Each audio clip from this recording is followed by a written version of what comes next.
Hello, I'm Marcy Lindsay, a digital learning coach for Georgetown ISD. During remote learning, choice boards, playlists, and learning menus became a really popular tool for disseminating content to learners, and they work really well for in-person learning too. These are a great way to personalize for our students. As you probably know, there's lots of great digital learning menu templates you can find with a quick Google search. But today I would like to talk about the content and how it's organized. Most of these ideas are born out of the sessions I've attended for my own professional learning over the last 2 years.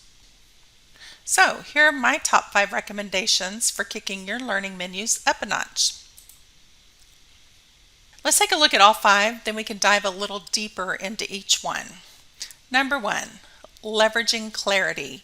According to John Hattie's Visible Learning Research, clarity is a high impact area of influence within the teacher's control.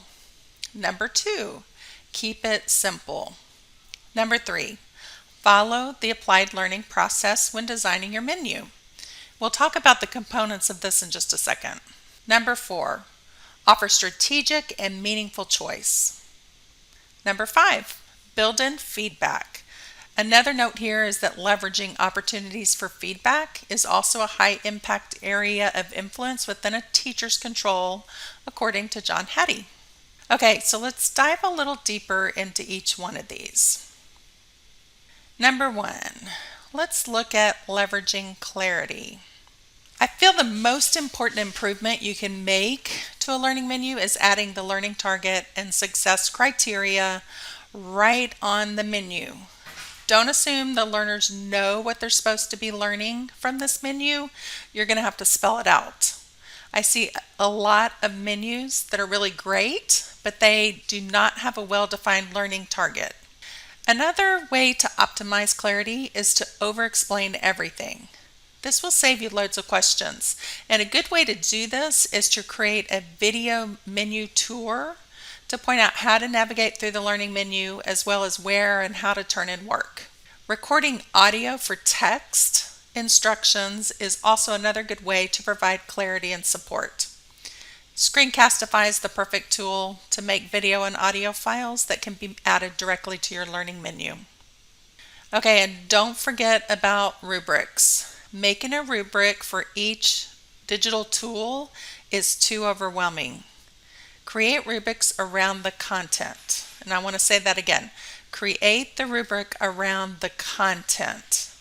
Create the rubric around the content so that it can be applied to any project and any digital tool students decide to use. All right, now we're going to move on to number 2.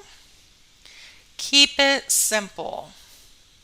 We're going to focus on the content and prioritize the organization of knowledge. Determine how students will turn in work, whether you're linking to an assignment in Google Classroom or if you're going to have them place a link to their work on the digital menu.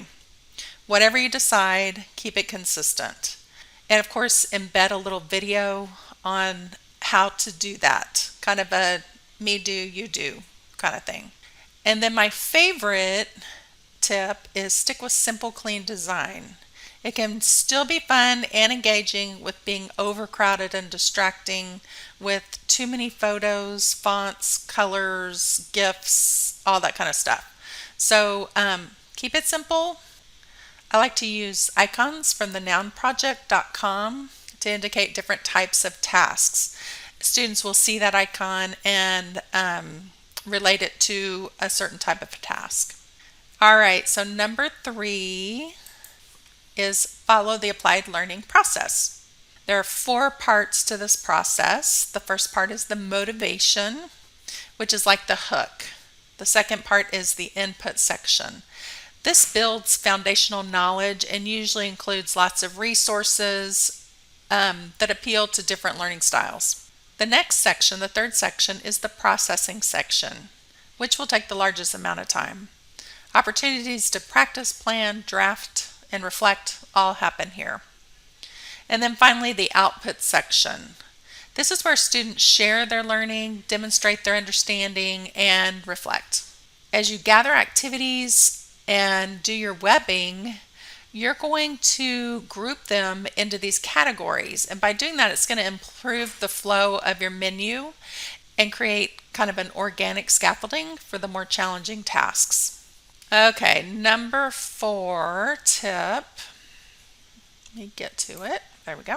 Is offer strategic and meaningful choice. A couple of good choices is way better than 6, 7, 8 mediocre choices. So you don't have to go crazy. And require your learners to actually commit to their selections so they're not wasting time wavering back and forth between their options. You can do this with a simple Google form, which they can fill out and then submit to you. And this will also help you identify and conference with small groups of students that are working on similar projects. You'll also want to have a built-in plan for your special populations. Work this out ahead of time so that there's no confusion once you roll out your menu. And then finally, as mentioned in number 3, the processing will take the most amount of time, and these activities don't have to always be a poster, a slideshow, a presentation, stuff like that. These can be simple thinking routines, and I found a bunch at pz.harvard.edu. So check that out for some more ideas. Okay, here's the last one, number 5. Build in opportunities for feedback. Build them right into the learning menu. I recommend making these opportunities a must-do and not a may-do. It's important to point out that, again, everything doesn't have to be a digital option on a learning menu. And conferencing with a teacher or receiving peer feedback can be options also. Okay, I hope you find these 5 tips helpful as you begin building your learning menus, and I really recommend that you organize your content first and then plug that into your template. So as always, reach out to me if you have more questions, or to your digital learning coach at your campus if you'd like to collaborate. Thanks, and have a great day.